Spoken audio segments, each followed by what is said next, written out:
Бала шағаңыздың қызығын көріңіз, бақытты болыңыз. Бала шағаңыз үшін бір 5-10 теңге. Ой, бәтіңкенің бауына шалынып жығыл. Айналайын, бала шағаң жаның жамандық көрмесін, айналып кетейін. Мәшінең дөңгелек жарылмасын, айналайын. 5-10 теңге гаражыңнан гайы кетпесін.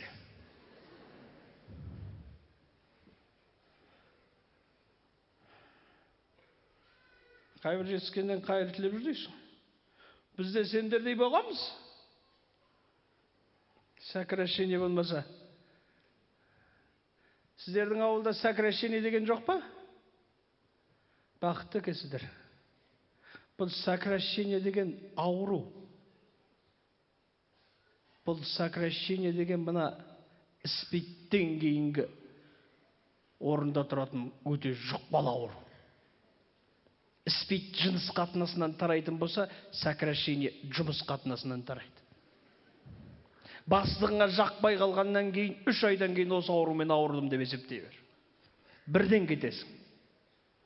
Алғаш бұл аурумен ауырған кезде еркектер үйге сыймай кіріп шығып, қайта темекі шегіп, елге де жақпай, өзіне де жақпай, көршісіне де жақпай, шаш ағарып, көзі қызарып, жанталасып кетеді. Ондай адамды көрсеңдер, бірден сокращениемен ауырғанын түсіне қойыңыздар. Бірақ бұл сокращениемен ауырғанның жақсы жері мына іспитке қарағанда, ондай аурумен ауырған адамдармен амандасуға болады. Моншаға бірге түсуге болады, бетінен сүюге болады. Бұл жанды нәрседен жансыз нәрсеге жұғады.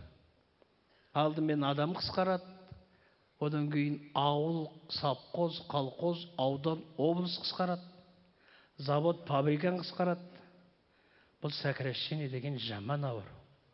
Ол сокращениеге түспес едік, мынау құрып кеткен совет өкіметінен келе жатқан талай дүние өзгергенмен, бюллетень деген өзгермей қойды.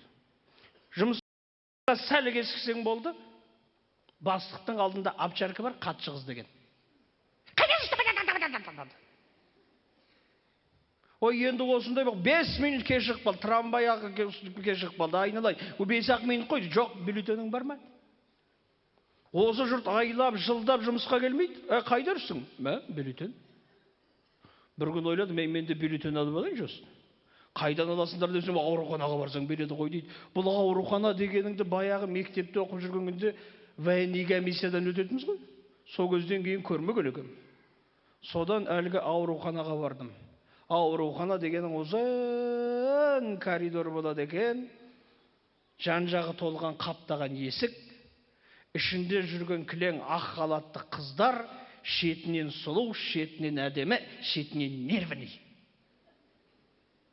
Есіктен аттап кірген кезде аппақ халатымен, аппақ петушогымен бір қыз шыға келді. Айналып кетейін, мына бюллетен алатын жерге қауып алайын деп тұр. Қой құрып кетсін, өзім тауып алармын деп ақырын жылжып келе жатыр едім, бір есік ашық тұр екен. Әлгі есіктен ақырында басымды соғып қарасам, ақ халат киген жуан сары келіншек, оның да басында аппақ петушогы бар, көзінде көзәйнек, төмен қарап бірдеме жазып отыр. Маған қарамайды. Жазып отыр. Бюллетен жазып беретін осы болды ғой деп әлгі жерге ақырындап кірдім. Әлгі маған қарамайды, әлі отыр, жазып отыр. Келгенімді білдірейін деп дедім. Ол қараған жоқ. Шешін деді. Енді дәрігерлер мына кеудеңді шешіндіріп тыңдайды ғой, сондай шығар деп кеудемді шешіп алып тұрдым әлгі жерде. Әлгі маған қарамайды, жазып жатыр. 5 минут, 10 минут, әлі бөлмесі суық екен, тоңа бастады. Сосын тағы да дедім. Ол маған қараған жоқ. Шешін деді. Бұған түгел керек екен ғой деп түгел сыпырып тастадым. Табанымнан сіз өтіп, ерінім көгеріп, тісіме тимей сақылдай бастадым. Жарты сағат тұрған шығарым, әлгі жазып отыр. Бұл дәрігердің емдегеннен жазғаны көп екен. Қарамайды. Дедім бір кезде. Айта беріңіз, неше ай болды деді.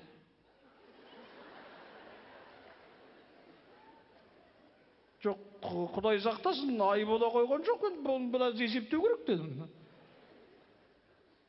Кіммен жатып, кіммен тұрғаныңды білмейсің ба деді. Өзің қалтырап, дірілдеп, алдында көгеріп сазарып жарты сағат тұрғанда адамда нерві бола ма? Жыным ұстап кетті. Дай айналайын дедім. Беретін бюллетеніңді берші. Мені кіммен жат, кіммен тұрғанды шаруаң қанша? Даусым қаттырақ шыққан болу керек. Әлгі әйел сол кезде маған жалт қарады. Көзі көз әйнегінен шығып кетті. Сен еркек екенсің ғой дейді маған. Ой, тұрмыз ғой енді алдыңда.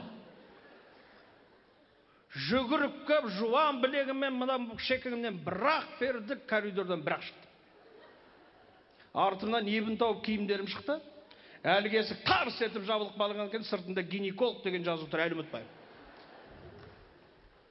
Содан әйтеуір әлгі киімді кидім, шеке деген солқ-солқ етеді, көз көгеріп кеткен, миым айланып, әлгі жерде не істерін білмей тәндіректеп келе жатқанда тағы бір есік ашылды. Следующий деді.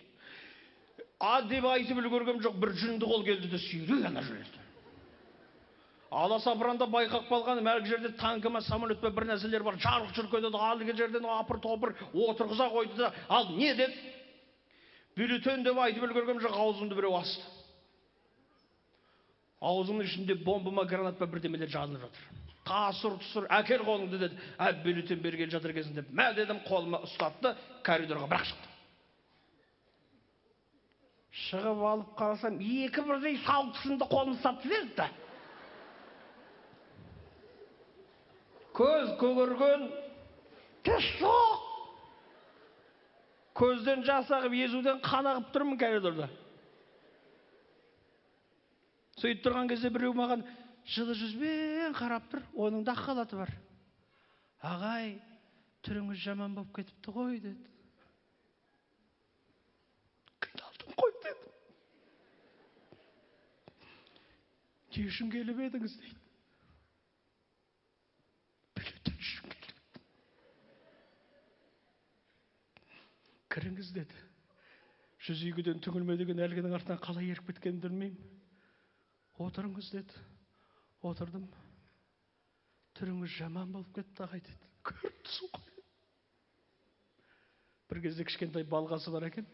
Былай қараңыз, деді. Былай қарадым, былай қараңыз, дейді. Былай қарадым, былай деп тұрды да, әлгі балғасы мен тіземнен бір ұрған. Өзім бір дептім.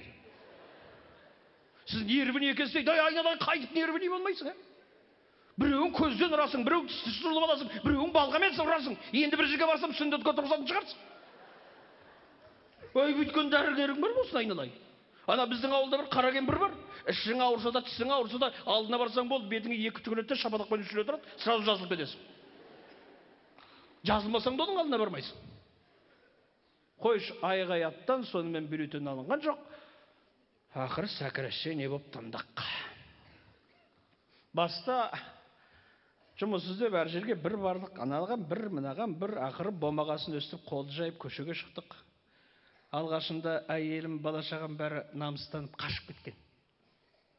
Кейін күнде үйге бір нәрсе әкелген сайын, қазір әйелім таңертең өзі оятып жүретін, бұл жұмыстан қаласың, бар жай ішті. Өзіміздің орнымызды жекешелендіріп алған, біз ешкімге тиіспейміз қазір. Керек болса кейбіреушілерге демеуші болып береміз. Милицияларға демеушіміз, Құдайға шүкір. Соны сол бұрышта тұрамыз, ары өткен, бері өткенде әңгіме қыласың. Бір жыртық газеттерді тауып алып оқисың, өткенде бір газетті оқып отырсам, Жапония электроникадан бірінші орын алады, Америка бір нәрседен бірінші орын алады, Үндістан жалаң аяқтықтан бірінші орын алады, Қытай құрт-құмырсқа жеуден бірінші орын алады. Ішінде бірінші орын алатын қазақ жоқ. Қазақтың бір қасиеті жоқ, бірінші орын алатын. Айналайын, қайыршы болсақ та намысымыз бар. Жының келеді екен. Қайыр тілеп көшеде тұрғанда не істейсің енді, сондай бір нәрсені ойлап тұрасың. Бұл қазақты неден бірінші орынға шығарсам екен деп қатты ойландым. Содан бүгін таптым, ағайындар. Біздің де бірінші орын алатын жеріміз бар екен. Өздеріңіз ойлаңыздар, жаңағы мен айтып кеткен Америка, Германия, Жапония сондай өркениетті керемет елдердің қайсының көшесінде, қалтасында 2 дипломы бар, не бір народныйлар, не бір таланттар көшеде қайыр тілеп жүр. Бізде ғана. Сондықтан айналайын қазақтар, бастарыңды көтеріп жүріңдер. Біз дүние жүзінде білімді қайшыдан бірінші орын аламыз.